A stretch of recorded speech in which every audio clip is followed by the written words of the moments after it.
Dada a tendência dos homens a desejar tudo o que proporciona sensações agradáveis, não surpreende que 3 diferentes moléculas de alcaloide, a morfina da papoula, a nicotina do tabaco e a cafeína do chá, sejam requisitadas e apreciadas há milênios. Mas, a despeito de todos os benefícios que proporcionam à humanidade, essas moléculas também oferecem perigo, apesar, ou talvez por causa, de sua natureza viciadora. Elas afetaram muitas e diferentes sociedades de diversas maneiras. Além disso, as 3 se reuniram de modo inesperado numa interseção da história.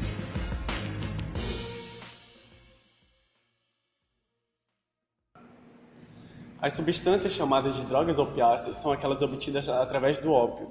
Os opiáceos são substâncias extraídas de uma planta chamada popularmente de papoula, que depois de cortada, elimina um líquido leitoso branco, semelhante a um suco, que ao secar passa a ser chamado de ópio, daí o nome opiáceo. A morfina é considerada um opiáceo natural, por ser derivado do ópio e por não sofrer nenhuma alteração ou modificação.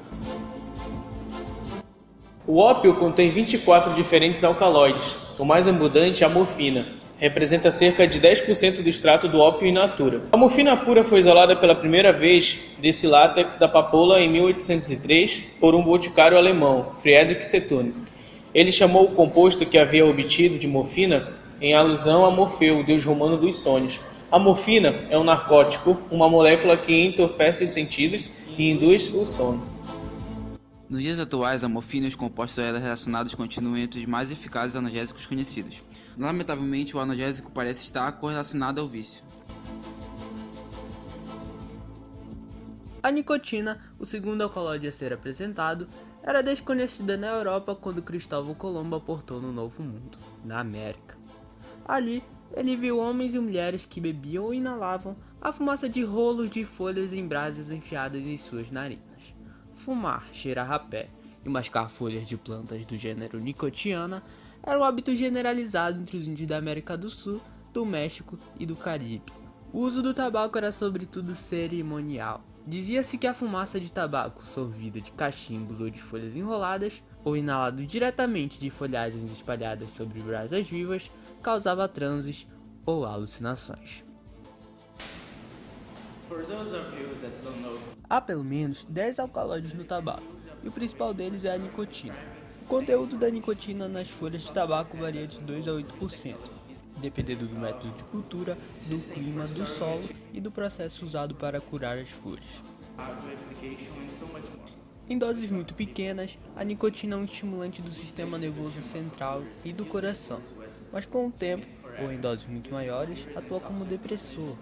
Esse aparente paradoxo é dado pela capacidade que a nicotina tem de imitar o papel de um neurotransmissor.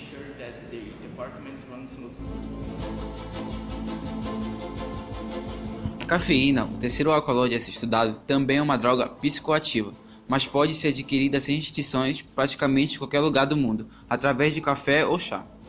Seu consumo é tão livre que bebidas incrementadas com quantidades extras de cafeína são fabricadas e anunciadas como tal.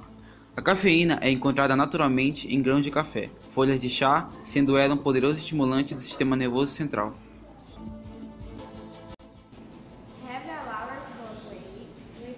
A cafeína é usada medicinalmente para aliviar e prevenir a asma, tratar enxaquecas e aumentar a pressão sanguínea, como diurético e para um grande número de outras afecções.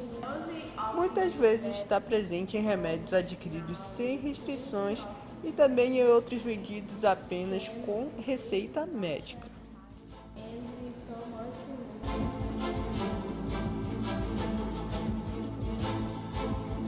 Fumar era um hábito desconhecido na Europa até que Cristóvão Colombo, ao cabo de sua segunda viagem, em 1496, levou para lá o tabaco da América. Assim, o tabaco de fumar se difundiu rapidamente pela Europa, Oriente Médio e Ásia.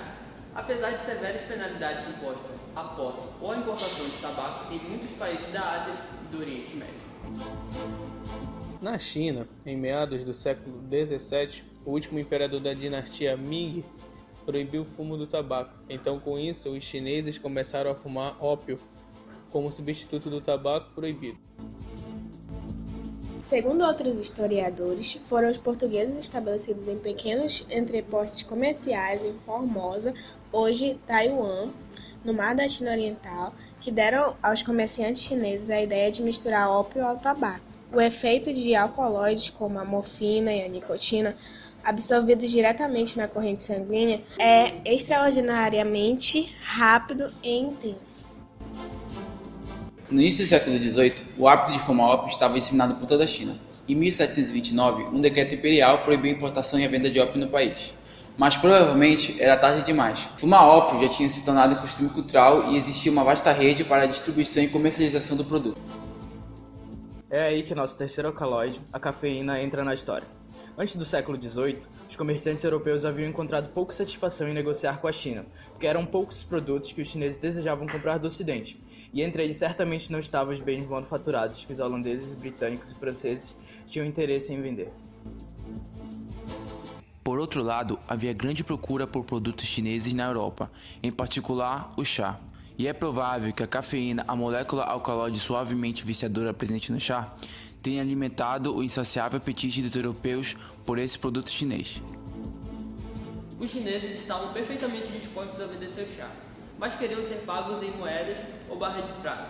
Para os ingleses, trocar o chá pela valiosa prata não era bem o que eles entendiam por negócio. Logo ficou claro para os europeus que havia uma mercadoria, que era o ópio, que, embora ilegal, os chineses desejavam e não possuíam. Foi assim que a Grã-Bretanha entrou no ramo do ópio. A planta, por britânicos nas Índias Orientais, era vendida a comerciantes independentes, em seguida revendida a importadores da China. Em 1839, o governo chinês tentou pôr fim a esse negócio criminoso.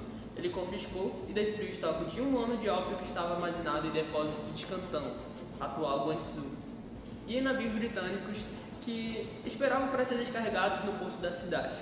Passados apenas alguns dias, um grupo de marinheiros ingleses bêbados foi acusado de matar um agricultor local, o que deu à Inglaterra pretexto para declarar guerra à China. A vitória britânica, na atualmente designada Primeira Guerra do Ópio, alterou o equilíbrio comercial entre as nações. Exigiu-se que a China pagasse uma enorme quantia em reparações, que abrisse 5 portos ao comércio britânico e que cedesse aos ingleses a cidade de Hong Kong, que foi convertida em colônia da coroa britânica.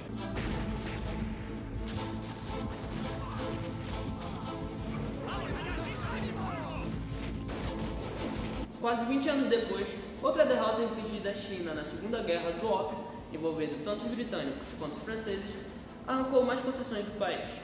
Outros portos chineses foram abertos ao comércio exterior. Europeus obtiveram a permissão para residir no país e viajar por ele, e missionários cristãos passaram a ter liberdade de movimento e, finalmente, o comércio do ópio foi legalizado. Então, por isso, o ópio, a morfina, o tabaco e o chá, a cafeína, foram responsáveis pelo rompimento de séculos de isolamento chinês com o resto do mundo.